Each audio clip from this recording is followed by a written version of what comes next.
Saludos, muy buenas noches amigos y amigas, bienvenidos una semana más a nuestro programa En Detalle. Hablamos hoy de la pobreza en Asturias, de las más de 24.000 personas que en el año 2011 atendieron instituciones como Cáritas. Casi 10.000 son nuevas personas que se incorporan a quienes no pueden pagar lo más básico y tienen que acudir a un comedor social o a solicitar ayuda para pagar su vivienda o para pagar la luz o el gas. Son datos facilitados por esta institución que demuestran que además casi el 30% de las familias asturianas logran a duras penas llegar a final de mes.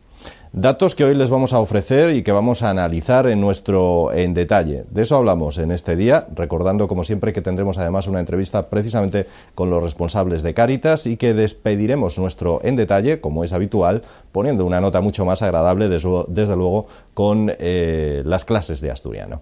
Así comenzamos, así arrancamos nuestro En Detalle de hoy.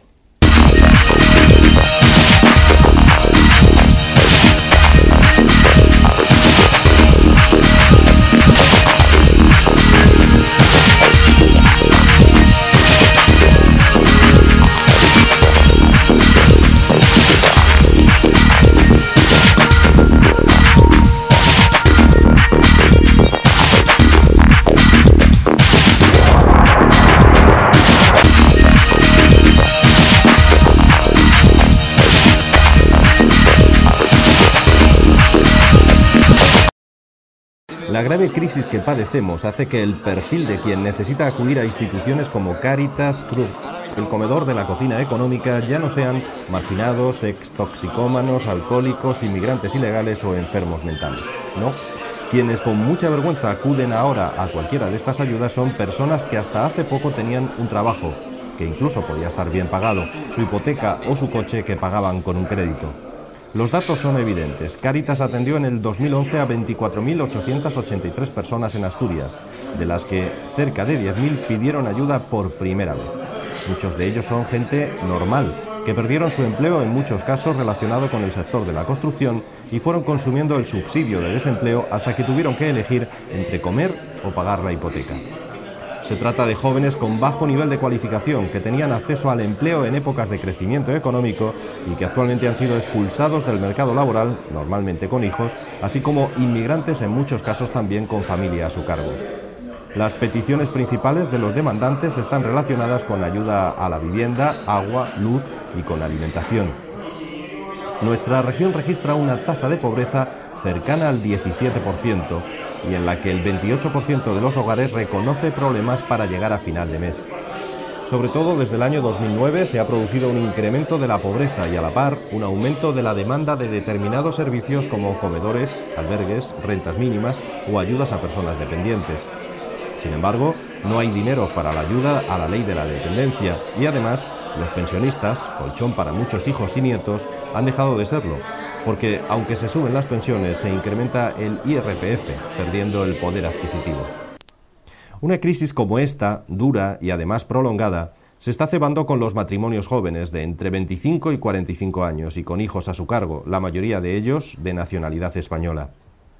Curiosamente, no siempre estas personas están desempleadas.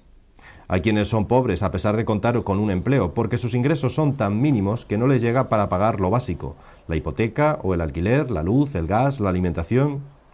Existe un incremento progresivo de la desigualdad, la brecha entre los sueldos bajos y los más altos es cada vez mayor. Y la situación no parece que vaya a mejorar en los próximos meses.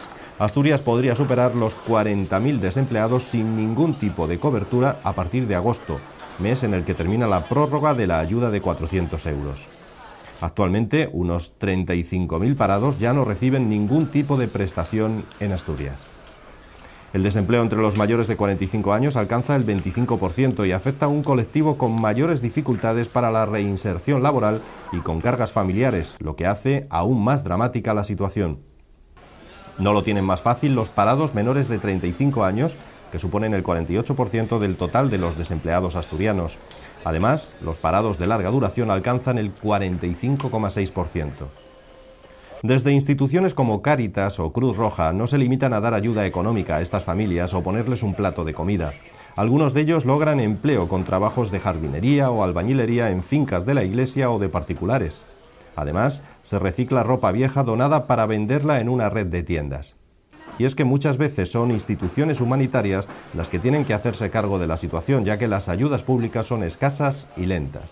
Por ejemplo, el salario social, que es una prestación que pretende cubrir las necesidades básicas de subsistencia y evitar la exclusión social, sufre un retraso de unos 15 meses, que aboca a muchos asturianos sin recursos a una situación de emergencia social muy grave, teniendo como única salida la familia, la caridad o la indigencia.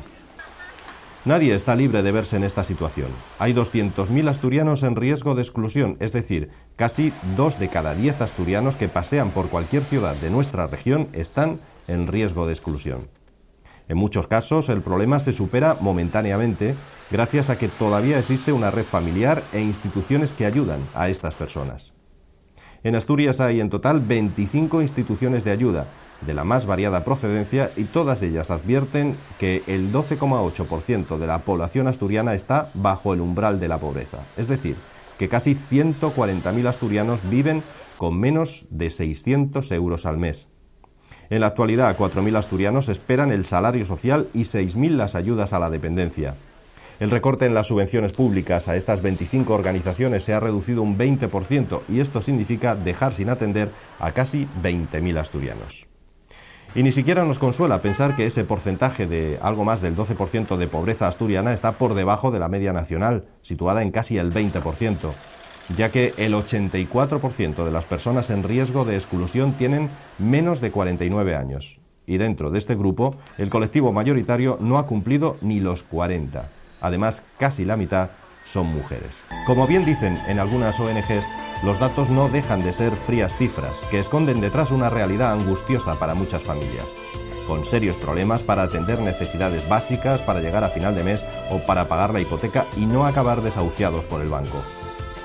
Un importante ejecutivo de publicidad realizó un vídeo que donó a Cáritas tras observar cómo un compañero suyo, antaño bien pagado, con vivienda y coche propio, entraba a uno de estos albergues acompañado de su hija, acuciado por necesidad. Y es que no caben excusas del tipo «eso no me va a pasar a mí». Desgraciadamente, le puede pasar a cualquiera. Muchas familias se han quedado sin hogar y sin esperanza. Solo tú se la puedes devolver. Ayúdanos a ayudar. Cáritas.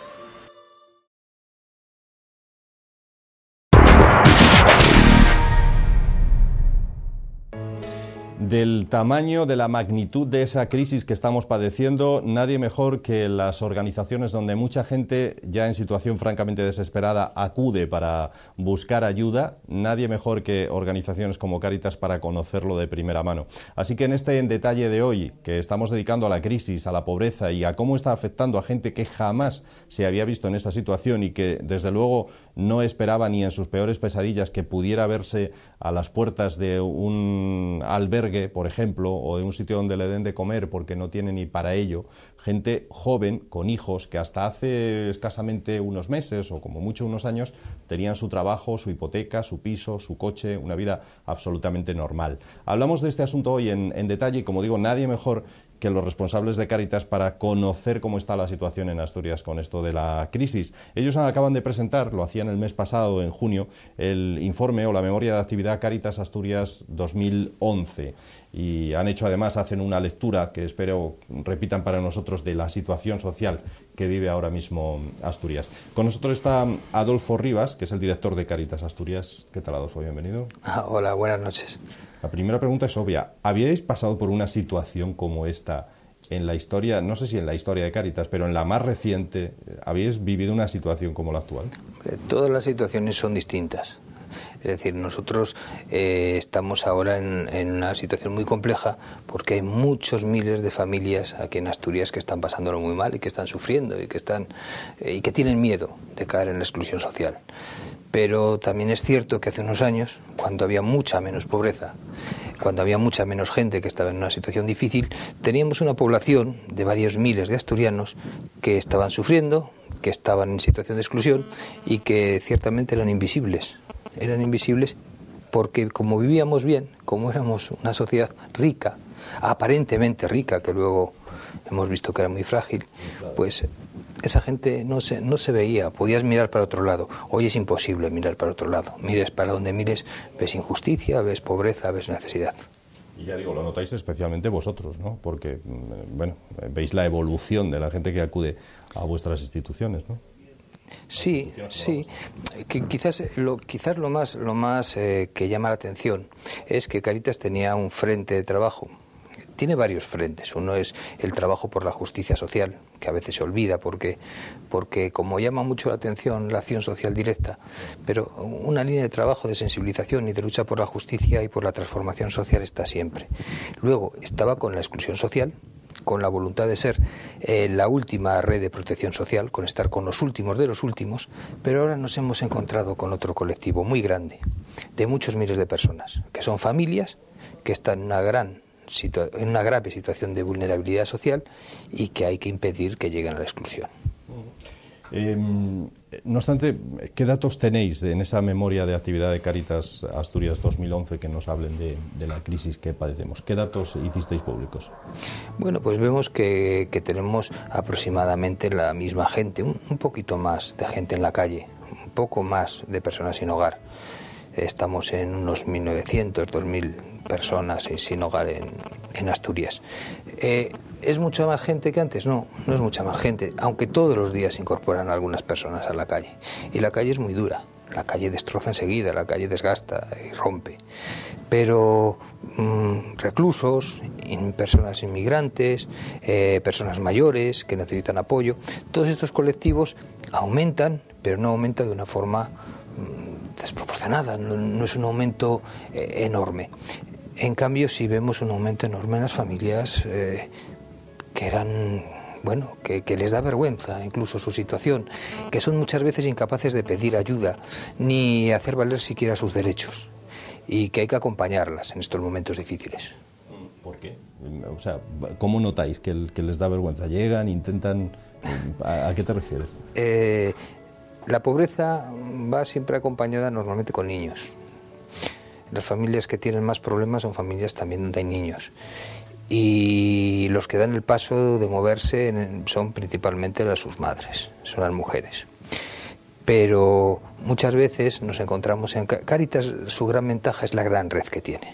180 equipos de personas que llegan a todos los pueblos y todos los barrios de Asturias. Y entonces detecta situaciones y a veces, que lo ideal es que te acerques a donde esté el problema, sin tener que esperar a que tengan que acercarse. Porque muchas veces las personas no pueden o dar ese paso de acercarse es un precio muy alto, es un coste muy alto. Dices que la gente sin hogar se mantiene estable, ha crecido, pero mínimamente. Lo que más ha crecido son familias que hasta ahora no habían pasado por esta situación, ¿no? Exactamente, familias que no pensaban que podían estar aquí. Familias que vinieron de fuera y que les dijeron que aquí había trabajo y que si trabajaban iban a vivir bien y que tuvieron facilidad para conseguir hipotecas y para comprarse coche y de repente se quedaron sin trabajo. Y otras familias, en este momento la mayoría de las que acompañamos, familias que venían de 20 años de crecimiento y que venían de ver que la apariencia es una sociedad rica, cuando nuestra sociedad siempre, y nosotros no nos hemos cansado de avisarlo, era una sociedad muy frágil. Familias españolas, asturianas también, ya no solo quienes vinieron a trabajar aquí, inmigrantes, familias también de aquí. Sí, familias asturianas, sí. En este momento la mayoría son familias asturianas con niños pequeños, familias jóvenes. Este es el perfil, ¿no?, de la mayoría de los casos. Gente joven. Sí, de los nuevos casos, sí. Gente que hasta hace poco, decíamos antes, pues tenía su hipoteca, su coche pagándolo a plazos, en fin, como cualquiera, y que no imaginaban que iban a pasar por esta situación nunca. Claro, y es más, la apariencia es de que han quedado noqueados, es decir, de que la gente se ha quedado diciendo, bueno, ¿y ahora qué? ¿Ahora qué va a pasar? De que no hay una actitud de la comunidad de responder ante esta situación de terrible injusticia que estamos viviendo y de decir, esto lo tenemos que solucionar entre todos, no es otra gente, son nuestros vecinos, somos nosotros los que tenemos el problema. Y hay mucha gente que está esperando está esperando, porque no sabe hacer otra cosa y porque tampoco se nos ha educado de otra manera y porque tenemos muy poco tejido social, muy poca estructura social. Tenemos la política, el individuo, y se ha quitado todo lo del medio. Y ahora lo necesitamos. Necesitamos una sociedad civil estructurada que dé respuesta a los difíciles problemas que tenemos. Bueno, uno imagina que existe esa estructura dentro de la sociedad para dar respuesta, ¿no? Cuando uno mira, hay todo tipo de instituciones públicas, de asociaciones también que colaboran, se supone, claro, que quizá ahí es lo que nos decía Adolfo, que quedan paralizados porque se supone que hay una serie de instituciones que van a hacerlo por ti. Sí, pero la realidad es que nadie lo hace por ti. Es decir, no existe esa estructura. Tenemos una sociedad muy poco estructurada. Hemos tenido una sociedad más estructurada. ¿Por qué? Porque había más necesidad y había que organizarse para dar respuesta a los problemas. Hemos pasado por unos años que parecía que no hacía falta, que ya nos lo montaban, que había un problema. Un colectivo que tenía problemas, se montaba una estructura para ello, se financiaba desde los servicios públicos y estaba. En este momento vemos que eso no es posible. En este momento vemos que hay que responder, que no podemos delegar la solidaridad. La solidaridad hay que abordarla directamente, ¿no? Y es la forma en la que podemos hacer que sea mucho menos duro para los miles y miles de familias que están pasándolo muy mal en Asturias en estos momentos. Las unidades familiares no solo precisan ayuda económica, supongo, ¿no? No, ni principalmente siquiera. Es decir, la ayuda económica, claro, hace falta, pero muchas veces la gente que está en una situación de grave vulnerabilidad, que tiene miedo a caer en la exclusión, a veces ese miedo lo que hace es acrecentar todavía la situación de dificultad. Y en esa situación de oscuridad, sentir una mano, que alguien te dé la mano, lo cambia todo. Es decir, buscas, te mueves para salir adelante, las cosas que tienes por derecho las pides porque es un derecho que tienes, te mueves de otra manera. Es decir, estableces una red que es lo que te permite salir. En este momento suceden cosas como que muchas de las gente nos demanda acompañamiento para cosas que antes no eran, ¿no? Sigue siendo lo principal la alimentación, la vivienda, la leche para los niños, sigue siendo todas estas cosas lo principal, pero también hay otras demandas como son, oye, mi familia se está rompiendo, esta situación está haciendo que no pueda estar con mis hijos o que la relación de pareja esté rompiéndose, y queremos también acompañamiento ahí.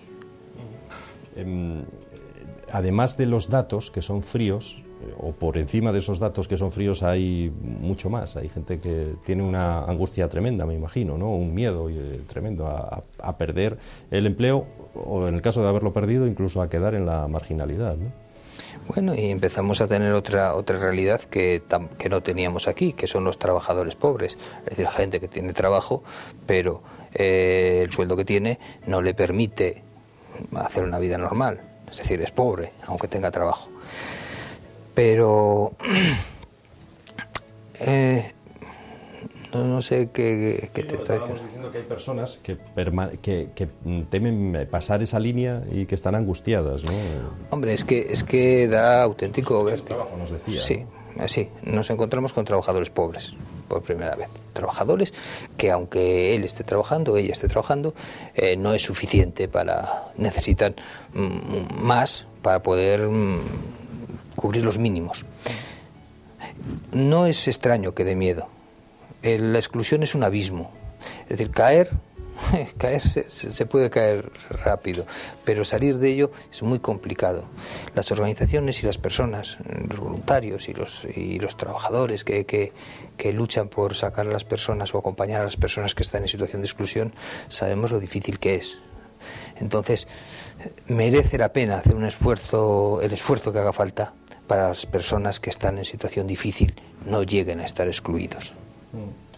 No sé qué lectura hace Cáritas de todos estos datos, qué lectura particular hace de esta situación.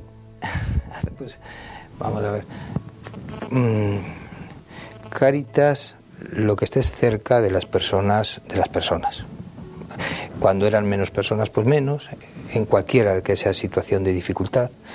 Y cuando estás cerca de las personas y acompañas a personas sin empujarlas ni tirar de ellas, es decir, acompañas a las personas en su desarrollo, en su proceso, en su situación difícil, pues te das cuenta de que la situación que vivimos es de terrible injusticia, de que las personas que lo están sufriendo no tienen ninguna culpa de estar sufriendo esta situación, y de que la respuesta es más y más comunidad. Si trabajamos juntos, si somos comunidad, aguantamos esto y bastante más. Es decir, se puede aguantar bastante más. Todavía seguimos siendo una sociedad suficientemente rica para permitir lo que se está permitiendo, lo que se empieza a permitir. ¿Con qué presupuesto cuenta Cáritas para atender esta situación, no sé si de emergencia, pero muy parecida, desde luego, ¿no?, a una situación de emergencia? ¿Con qué presupuesto cuenta? Ciertamente, una situación de emergencia. Es una situación de emergencia social. Cuenta con un presupuesto muy pequeñito, 6.600.000 y pico euros de gasto. Pero bueno, también es verdad que el trabajo de Cáritas es un trabajo de voluntariado, la mayor parte del tiempo trabajado es por voluntarios. Los voluntarios trabajamos en Cáritas y eso no está contabilizado ahí. Es decir, es un presupuesto de 6.660.000 euros, pero esa cantidad es una cantidad muy pequeña para lo que se hace.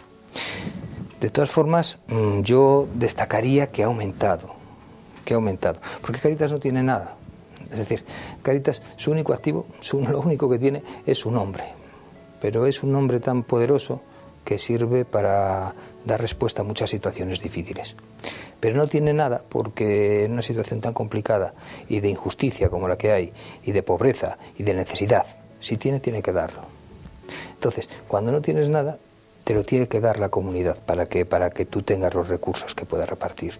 Y este año, con la dificultad que hay, pues ha habido más ingresos. ¿Y por qué ha habido más ingresos? Porque ha habido 500.000 de euros más de ingreso, por miles y miles de pequeñas aportaciones de 5 euros, de 10 euros, de 20 euros. Aquí no hemos tenido grandes mecenas ni grandes donativos. Muchos miles de pequeños donativos. Es decir, eso es esperanzador. Eso es la comunidad empezando a organizarse y respondiendo, importándole las otras personas, importándole los que sufren. ¿Se plantean quién tiene la culpa de la situación en la que hemos llegado o no entran en esa...? Nosotros llevamos muchos años desde nuestro Observatorio de la Realidad Social y desde la Fundación FOESA diciendo que teníamos una sociedad frágil, que la bonanza que teníamos era un maquillaje de una sociedad muy frágil y que cuando tuviéramos una crisis grande lo íbamos a pasar mal. Y eso, por desgracia, pues es lo que está sucediendo. No existía suficiente cohesión social, tenemos que trabajar mucho más por la cohesión social y tenemos que tener una sociedad mucho más cohesionada y mucho más solidaria y mucho más fuerte, que nos permite enfrentarnos a situaciones difíciles, porque si no vamos a tener una sociedad dual, va a haber una parte de la población que va a vivir bien y otra parte grande de la población que va a estar en una situación de precariedad muy grande. Y la brecha se ensancha cada vez más, ¿no? Sí, sin duda. Y además, que además empieza a ser el número más grande el que está en la parte negativa, ¿no? Antes siempre se decía que los españoles no podían pasar tampoco por grandes dificultades porque tienes la familia, el colchón de la familia, que la peor parte de la crisis se la podían llevar los inmigrantes que no tienen ese colchón. Yo no sé si eso ya es así o las familias, los pocos ingresos que tienen. En esta semana conocíamos datos de que los españoles cada vez ahorran menos, cada vez pueden ahorrar menos, quizá porque tienen que ayudar a otros familiares en situación ya como la que estamos describiendo, ¿no? La familia nos funciona, es decir, todavía sigue siendo una red importante. Cáritas hizo un esfuerzo muy grande por ser familia de aquellos que no tenían. Por eso con los inmigrantes, especialmente con los inmigrantes que no tenían regularizada su situación, con los inmigrantes sin papeles, decían, se acercaban a Cáritas porque era el referente que tenían ya en sus países. Y también porque se hacía un esfuerzo de ser la familia o la red social que ellos no tenían. En estos momentos, cuando analizamos los elementos para definir la pobreza, no solo es la cuantía económica, sino la red social que se tiene. La red familiar sigue siendo muy importante en estos momentos. Lo que pasa que como siga aumentando el problema, no hay red que aguante, ¿no? Necesitamos convertirnos todos en una gran familia, que no permitamos que tengamos niños que se acuesten con hambre, y está empezando a pasar. Y eso pasa aquí en Asturias, ¿no? Eso pasa en Asturias. No en ningún país de Sudamérica, ni de Asia. Eso nos pasa en Asturias. No hay niños que pasen hambre porque tenemos asegurada la comida de todos, pero hay niños que se acuestan con hambre. Y eso va a ir en aumento. No, a día de hoy no tenemos niños en la calle, pero estamos al borde. O sea, familias donde hay niños que estén en la calle, pero estamos al borde. Estamos en una situación muy difícil que no tenemos por qué consentir, no tiene por qué pasar. Podemos vivir un poco peor todos, podemos ser más austeros para que no haya gente que esté sufriendo. Desde luego es difícil que nos digan que seamos más austeros para que los ricos sean más ricos, pero para que la gente no sufra, sí. Para que no se pase hambre, para que la gente pueda seguir estudiando, para que cuidemos de la gente que está a nuestro alrededor, para que nos preocupe la gente que está a nuestro alrededor, hay recursos suficientes. En esta situación se reclama en muchas ocasiones por parte de algunas personas, el que la Iglesia pague el impuesto del IBI. Claro, y otros dicen precisamente, hablando de la labor que ustedes hacen, y entonces esto, ¿cómo se paga? ¿Cómo se costea esta ayuda? No sé qué le parece a usted esta polémica. Yo, ciertamente a mí no me parece muy importante. Es decir, en el caso de Cáritas, como no tiene nada, no paga de nada, porque no tiene nada. En el caso de la Iglesia, yo creo que está tratada como el resto de las entidades, como las fundaciones y que tiene el mismo tratamiento. En cualquier caso, cuanto menos pague y más pueda destinarse a las personas que lo necesitan, pues mejor, ¿no? No lo sé, nosotros no es un gran problema para nosotros porque estamos viendo una situación dramática y terrible. Parece más una cortina de humo, además de no ser muy importante por la cuantía que iba a suponer, parece más una cosa de cara a la galería que un problema real. Es cierto que en los últimos años, sobre todo desde que comenzó la crisis, año 2008, etcétera, se habla mucho de Cáritas y de cómo han ido aumentando las familias que van a pedir ayuda a ustedes, de cómo ha cambiado el perfil, pero es verdad que los medios nos centramos en eso, pero no es lo único que hace Cáritas, ¿no? No, por supuesto. Por supuesto. ¿Qué pasa? Ahora esta situación no podemos mirar a otro lado, lo tenemos que ver, y entonces cuando ves el dolor en los otros y cuando los otros te importan, que eso es lo más importante, que los otros te importen. Si los otros te importan, si su dolor y su sufrimiento te importa, vas a responder ante ello. El problema es cuando no importa. Entonces, un trabajo muy importante de Cáritas es mostrar los rostros de la gente. Son la gente que está con nosotros, son alguien para nosotros, tienen que importarnos, tiene que dolernos su sufrimiento, tenemos que no querer, nos tiene que doler la injusticia, no tenemos que consentirla. Entonces un trabajo muy importante de Cáritas es la sensibilización y la educación para la solidaridad y la lucha por la justicia y por el cambio de estructuras. Otro trabajo es el que estamos haciendo desde la red de Cáritas parroquiales y desde el apoyo a las familias. Y otro es con la exclusión. Con la exclusión Cáritas hace un trabajo muy bonito, muy importante y muy callado. Poca gente sabe que los toxicómanos en activo, quien los atiende es Cáritas, y que por atenderlos desde una forma distinta, es decir, acompañando a esas personas en los programas que no te importa o no están destinados para que salgan de la droga, un 15% de ellos salen porque han encontrado una familia, o que existen apartamentos de familias, o que se trabaja con las mujeres reclusas y reclusas, con los ancianos que están solos para que puedan continuar y acabar su vida o los años que puedan en donde quieren estar. Y para eso tienen que estar ayudados o apoyados por sus vecinos, o por los menores en situación de riesgo, los inmigrantes sin papeles, la trata de mujeres. Es decir, hay muchas realidades que no puedes anunciar, no puedes mostrar, es difícil mostrar, pero que hay que tener ahí una bandera de esperanza. Es decir, es muy importante que la gente que está al final de todo crea o piense o sepa que desde el final se puede volver, que existe un camino de vuelta. Hay que poner un foco y hay que poner focos de esperanza allí donde se acaba todo.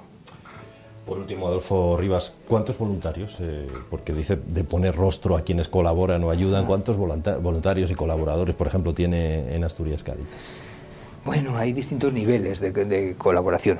Profesionales, con personas contratadas hay 98 en estos momentos, es decir, un número muy pequeñito, porque vamos a pensar que tenemos 400.000 horas de voluntariado realizadas por 1.900 voluntarios que tienen contrato de dedicación semanal. Y luego unos 20.000 colaboradores puntuales. Es decir, pues el que es fontanero y que hace trabajo gratis para Cáritas, el que va un día cada 15 días, el que se le llama cuando se lo necesita, hay unos 20.000. Y luego 1.900 que tienen un compromiso y un contrato de dedicación semanal de un número de horas que van a realizar y se responsabilizan y firman un contrato de ello. Pues Adolfo Rivas, el director de Cáritas Asturias, muchas gracias por estar hoy aquí con nosotros. Nos gustaría dar un mensaje de ánimo, no sé si es posible al finalizar, ¿no? Pero por lo menos, si no, decirle a la gente que Cáritas va a intentar seguir estando ahí, ¿no? En medio de una crisis que lo peor del todo, lo decíamos al principio, es que no vemos el final todavía, ¿no? Hombre, yo creo que hay motivos también para la esperanza, es decir, que en una situación tan difícil y que sabemos que en el 2013 va a ser peor todavía, por lo menos al principio, que haya miles de personas que digan no nos resignamos a esto y vamos a hacer una sociedad más justa y nos van a importar las personas que lo están pasando mal, es esperanzador y yo creo que nos tiene que dar entusiasmo, fuerza, de decir podemos hacer un mundo distinto y podemos hacer una sociedad más justa y más cohesionada. Adolfo Rivas, decíamos, director de Cáritas Asturias. Muchas gracias por estar con nosotros hoy aquí. Muchas gracias. Y en detalle, pues vamos a despedirnos de forma más alegre, porque nos vamos a marchar, como siempre, con nuestras clases de asturiano. Las clases de asturiano que Chema Vega impartía en el programa La Gran Manzana. Tendremos la oportunidad de conocer nuevas palabras en asturiano y, sobre todo, su traducción, su significado al castellano, de ampliar, en definitiva, nuestro vocabulario de asturiano. Eso es lo que les proponemos para finalizar este en detalle. Nosotros volvemos ya con todos ustedes la próxima semana. Muy buenas noches. Vamos a ver, usted, si le preguntamos por Pelleyu, ¿usted qué nos contestaría? Que está el mundo lleno de ellos. ¿De qué? De pellejos. De pellejos. ¿Y qué son eso de pelleyu? Pues un pellejo, pues el pellejo, puede ser muchos pellejos. Mira, puede ser un pellejo aquí en el dedo, puede ser un pellejo, qué sé yo, un pellejo puede ser una piel también. ¿Yo tengo pelleju o no tengo pelleju? No, tú tienes piel. Muchas gracias. Hasta luego. ¿Qué es el pelleju? El pellejo. Bueno, para el que sabe traducir al castellano. ¿El pelleju qué es? Hombre, el pellejo hay los que lo tienen bien arrugado y bien estirado también. ¿Y qué es el pelleju? Hombre, será la piel. La piel. ¿Y los animales tienen pelleju? Hombre, si no lo tuviera, mal asunto. Bueno. Y si tienen vino dentro, también hay algunos que se puede estrujar bien también. Sí, también. Algunos pellejos. Sí, algunos pellejos. Cago en la madre. Se curten bien. Sí, ¿eh? ¿De dónde es usted? De la provincia de Burgos. De la provincia de Burgos. ¿Y usted sabe alguna palabra amable? Sí, vamos a hacer una prueba. Si la oigo. Vamos a hacer una prueba. Si hablamos del pelleju, ¿de qué estamos hablando? Pelleju. No. Usted no sabe decirme. Pues mire, cuando no se sabe, tenemos que ir todos al mismo sitio, a la escuela de Bable de La Gran Manzana con Chema Vega. Pelleju, y bien facilino. Además ya visteis, ya ve todo el mundo cómo se escribe. La primera con L y la segunda con Y, con Y. Pelleju. Pelleju, y muy fácil. En asturiano designa genéricamente, bueno, pues tú vamos a decirlo... Algo que cuelga. Y el tejido orgánico fino y elástico que cubre la parte externa del cuerpo, ya sea de animal o también de persona. Perende, Decimos que pelleyo ye la pieza de tejido orgánico, es decir, pues un cachín de... Un cachín. Un cachín, qué sé yo, los que espelleyen, los que tienen psoriasis y espelleyen, pues bueno, los pellejos, va desde lo que cubre todo el cuerpo hasta el cachín pequeño. Y también, y esto sabémoslo, porque estos días atrás, si os acordáis, Astur mandónos aquello de pulgos, Sí. También José Manuel Roces nos mandó lo de cortellos, bueno, pues y lo mismo también que pellejos, los pellejos de la manzana, de la naranja, de la patata, etcétera, etcétera. También hay un recipiente de pellejo, de iden, de vaca, de cabra o de ovella, pues para guardar, qué sé yo, vino, o para hacer mantega, decíamos antes Alex, o para la leche cuallá, puede ser también. También y el pellejo, pues bueno, los cortellos de chamón, de tocín, o la tripa que lleva el rellén de morcilla, o que lleva la morcilla. Y de pellejo tenemos también una pila de expresiones que podemos practicarles esta Semana Santa. Por ejemplo, ya que no vamos a estar el jueves, pues vamos a decir unos cuantes para practicar, pausales, pausales. Nunca ver en pellejo, ¿qué puede ser? Que no entra en sí. Bien, pero contento que está Alex porque va a marchar para Benidorm, que me lo dice un paisano. Facer un cutu que escaraballa el pellejo. Esa frase la sabe todo el mundo, ¿no? Bueno, suponemos que sí. A ver, ¿qué ye? Facer un cutu. Pues que se te pone el pelo respingado, o sea, se te ponen los pelos como escarpias de frío que hace, pellejo. Yo creo que esa es la frase que se aprenden todos los que no son asturianos para luego... Fai un cutu que escaraballa el pellejo. Eso. Pues sí, la verdad que puede uno presumir mucho diciendo fai un cutu que escaraballa el pellejo. Fuera de aquí no te entiende nadie. Este muy asturiano, ¿no?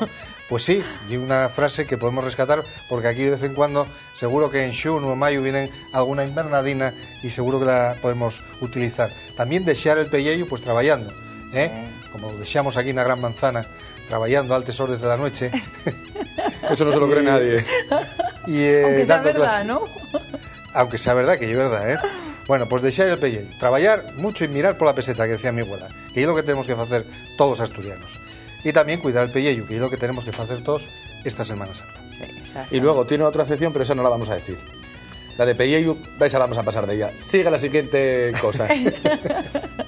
Que se la sabe todo el mundo.